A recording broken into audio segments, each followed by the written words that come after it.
I worked the night shift at a quiet gas station in New Hampshire. It was a simple job, manning the counter, cleaning, stocking shelves. Most nights were uneventful. But one night, as I prepared to close up, a strange tension hung in the air, a silence that felt too heavy. I brushed it off as my imagination. Around midnight, an old car pulled up to the pump, and a man got out.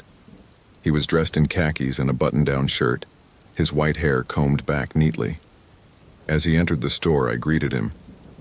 "Good evening, sir. How can I help you?" He wandered around, browsing with a faint smile as I returned to cleaning the counter. A few minutes later, he came up with a small bottle of water and some gum. As I rang up his items, he looked me in the eyes with an unsettling intensity. "Hell is real," he said in a low, raspy voice, clutching my wrist as he spoke. "And the devil already has his hands on you, girl. Beware." I froze, my heart racing, his words lingering in the air like a dark omen. After a moment, he released my wrist, took his items, and left the store. I watched his taillights fade into the night, a cold fear settling over me. I tried to shake off the feeling and went back to work, but the unease lingered. Even after I closed the store and headed home, I couldn't...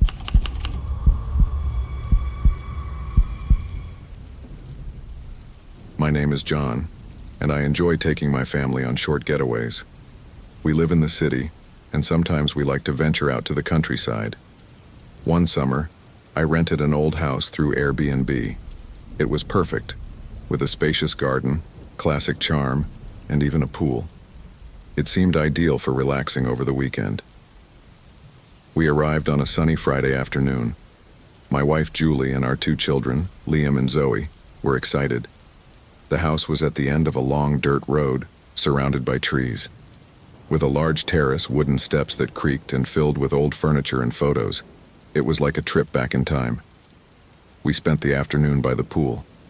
The kids had fun swimming while Julie and I dipped our feet in the cold water, enjoying the tranquility and the sounds of the little ones' laughter and the gentle whisper of the leaves. We had dinner outside, and as night fell, we lit up the pool area. Everything seemed perfect under the stars. However, suddenly I heard what sounded like someone stepping on dry leaves. I looked around, but the light wasn't enough to see much. Julie noticed my unease and asked me, "Did you hear that?" "What was it?" Trying to sound calm, she added, "It's probably just an animal." Still, the sound persisted and seemed to be getting closer. We had the kids come out of the pool and go inside the house, and I made sure to gather everything and lock up. Inside the house, I felt safe, but the unease remained. I checked that all doors and windows were closed. Julie and I put the kids to bed and prepared to rest, with my phone and a lamp at hand. The silence was absolute until, suddenly, there was a loud knock on the front door. My heart skipped a beat. I grabbed the flashlight and approached the door. I looked through the peephole and saw a man in a police uniform. "Open the door, it's the police," he said, knocking firmly. I hesitated, doubting why the police would be there at that hour. I decided to speak to him through the door. "Why are you here?" The man replied, "We've received reports of suspicious activity in the area. Please open the door." Something didn't feel right. His tone was calm, but there was a certain urgency in his voice. I decided to call the local police station to make sure. While waiting on the line, the man outside knocked on the door again, this time harder. "Open the door now," he shouted. When someone answered at the station,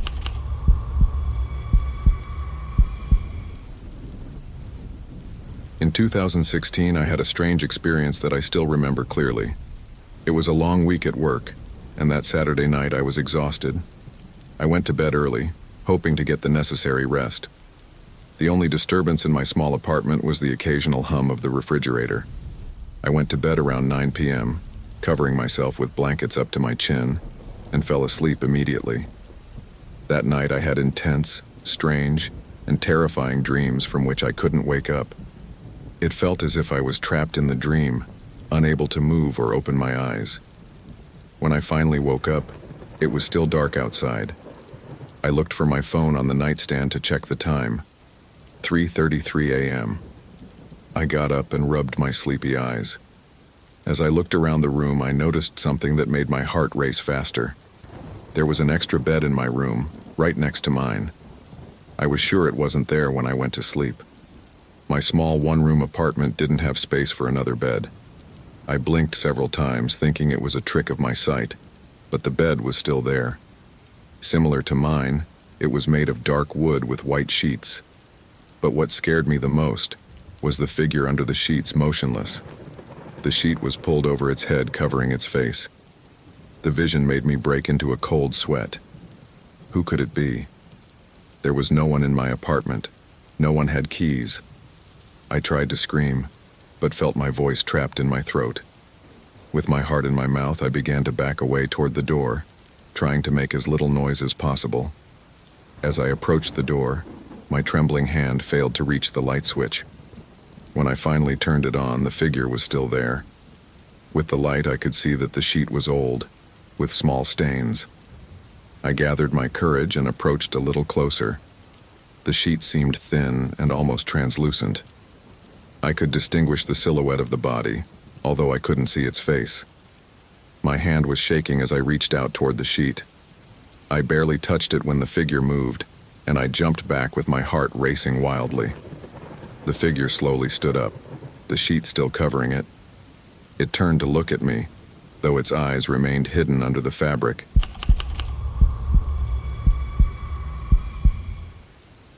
I worked the midnight shift at a gas station in a small town in New Hampshire. It was a simple job: handle the cash register, clean, and restock the shelves.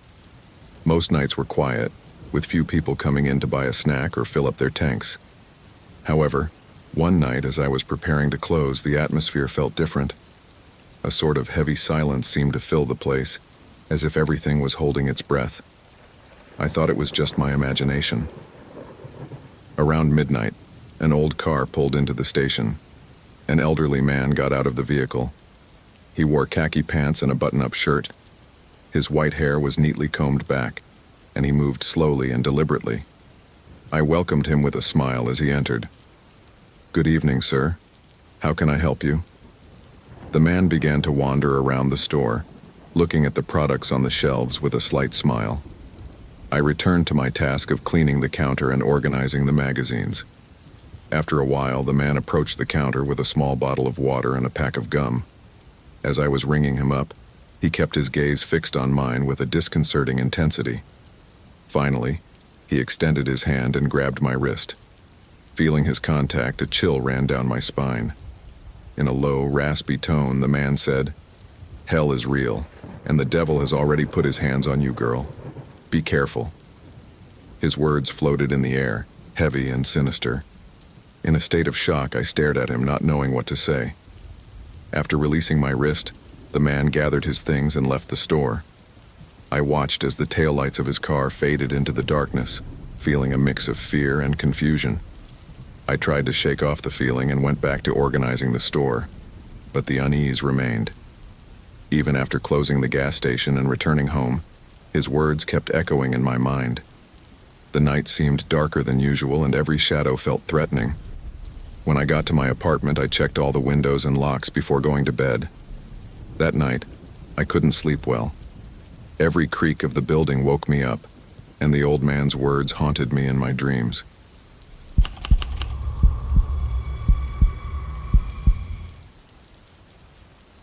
A group of friends and I decided to go for a nighttime drive last September.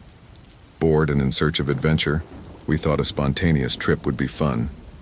It was a crisp, clear night, and the moonlight cast an eerie glow over the empty roads. There were 4 of us in the car: Sam, Jenny, Alex, and me.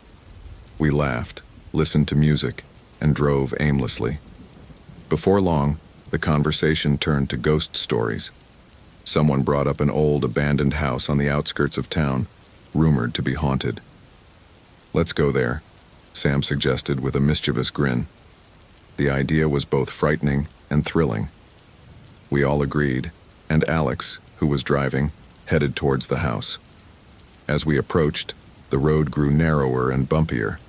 The tall trees along the path seemed to twist under the moonlight. Finally, we saw the house, a crumbling mansion at the end of a long gravel drive. Surrounded by overgrown bushes and tall grass, its roof sagged, and its windows were shattered. It looked like no one had set foot there in decades. We parked a little ways from the house, not wanting to draw attention. As we walked closer, I could hear the crunch of gravel beneath our feet. The air felt colder, and the house loomed ominously before us. We all looked at each other, nervous but determined, before stepping through the broken front door. Inside, the house reeked of mildew and decay. Moonlight filtered in through the shattered windows, casting eerie shadows across the dusty floors. We stayed together, not wanting to get separated in the labyrinthine halls. Every sound seemed amplified, and the oppressive silence felt almost tangible. We began our exploration, starting in the main hallway and moving toward the principal's office. Inside, the room was in disarray, papers scattered everywhere, and an overturned desk. It looked as though someone had fled in a hurry, and the sight gave me an uneasy feeling. Next, we explored the classrooms, each one filled with old, dusty desks and chairs, some broken and others barely holding together. In one of the rooms, I found an old blackboard with faint writing scrawled across it, an ominous message. Tom, always the fearless one, laughed it off, but I felt a chill. The warning, though hard to read, seemed serious. Then, we heard it.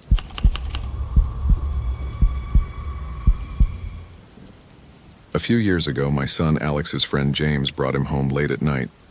Alex, who was 20 at the time, had gone out with friends. I was already in bed when I heard the front door open. I quickly got up to find out what was going on. When I reached the living room, I saw James struggling to hold Alex up. Alex was so drunk he could barely stand. His clothes were loose, his eyes half closed. James, who was strong and calm, didn't seem to mind as Alex leaned on him. "I'm sorry about this," James said with steady composure. "Alex had a few too many drinks." I nodded, any irritation I might have felt replaced by concern for my son. I stepped in to help, saying, "Let's get him to his room." Together we managed to get Alex upstairs and into bed. His head lolled to the side and he mumbled incoherently. I took off his shoes and tucked him in, hoping he'd feel better when he woke up. Before leaving, James reassured me. "No problem," he replied with a small smile. "I'll check on him tomorrow." I thanked him, feeling relieved that Alex was home safe. The next day, Alex was tired but otherwise fine, though he could only remember drinking too much with friends. Life went on as usual after that night, and I thought little of it. A year later, one evening as I watched the news, a story broke. The reporter stood in front of a hotel, describing a horrific crime. A young man's body had been found in a hotel room, and police were searching for the victim's friend, who had reportedly checked him into the hotel the night before. As the report continued, my heart pounded with a strange familiarity. Then, they displayed a police sketch of the suspect, and the face looked eerily like James. I felt my stomach drop. Could it be him? The thought was overwhelming. I immediately called Alex, who picked up on the third ring, his voice sleepy. "Alex," I stammered, "please turn on the news. You need to see this." Minutes later, he called back, his voice sharp with shock. "What do we do?" he asked. "We need to call the police," I said, my mind racing. We contacted the authorities and provided information about James. They listened intently, taking notes on everything Alex shared about that night when James had brought him home drunk. In the weeks that followed, news of the crime spread, captivating our small town. I felt horrified as details emerged. Not only had James gotten his friend drunk, but he'd also checked them into a hotel before committing the crime and fleeing. The brutal nature of the act was beyond comprehension. The revelation devastated Alex, who couldn't believe that someone he trusted could be capable.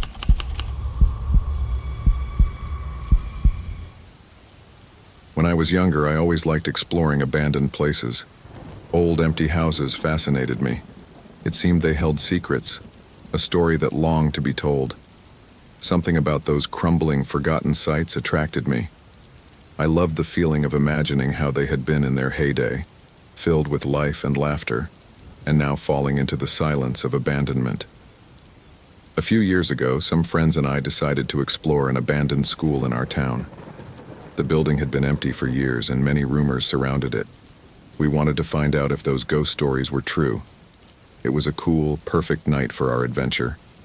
We gathered at my house, equipped with flashlights, cell phones, and some snacks. There were 4 of us: Lisa, Sarah, Tom, and me. Although we were nervous, the excitement outweighed the fear. We walked toward the school, recounting the stories we had heard. Some said they heard strange noises coming from inside. Others claimed to have seen shadows moving in the windows at night. Upon arrival, the building looked even scarier than expected. The windows were broken, and the place was overgrown with weeds. The paint was peeling, and the entire building seemed like a shadow of its past. We managed to enter through a broken window at the back, one by one, trying to make as little noise as possible. Once inside, we turned on our flashlights. The beams of light illuminated old lockers and dust-covered hallways. The smell of mold and dampness filled the air. We decided not to split up to avoid getting lost in the maze of corridors. As we moved forward, our footsteps echoed in the vastness of the empty building, and every sound seemed amplified in the darkness. We started in the main hallway and headed toward the principal's office. Upon entering, the mess surprised us. The desk was overturned, and papers were scattered across the floor, as if someone had run out in the middle of chaos.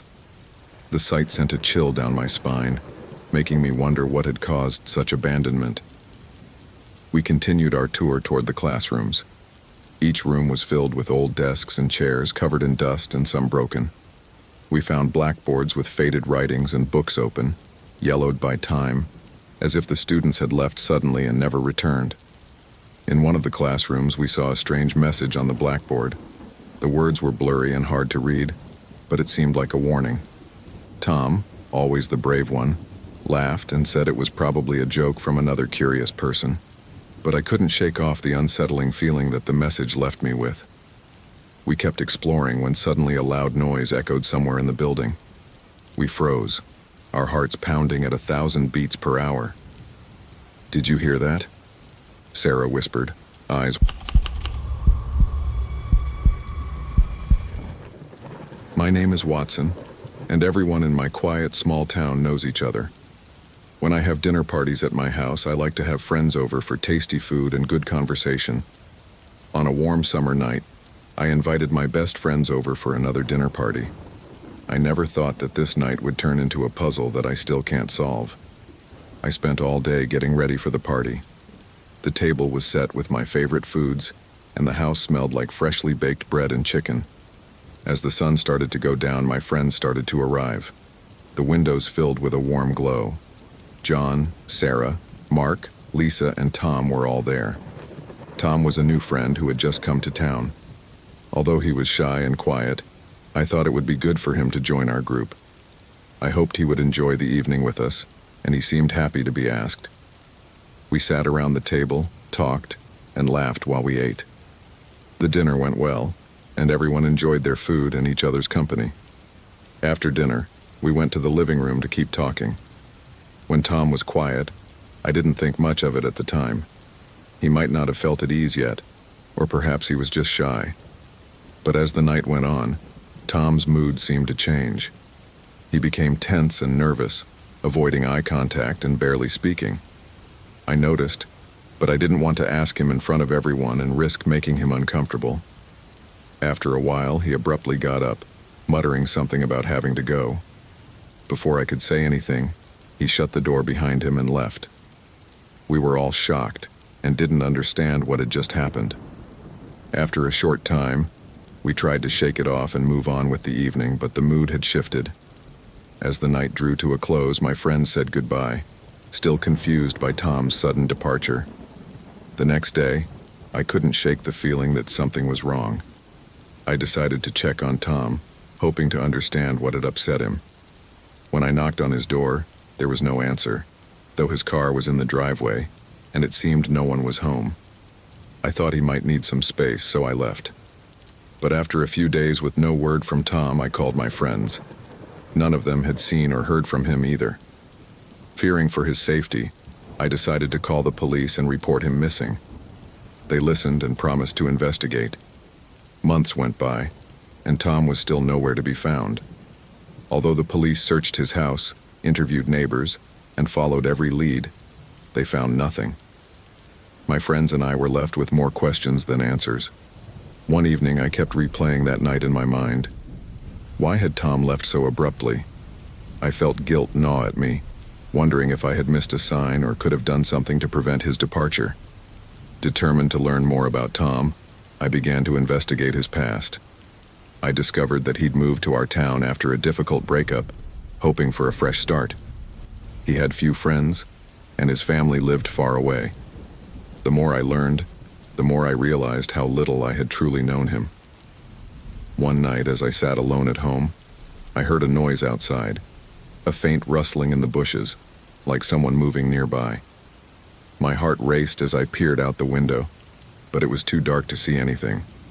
I tried to convince myself it was just an animal, but the noises continued the next night.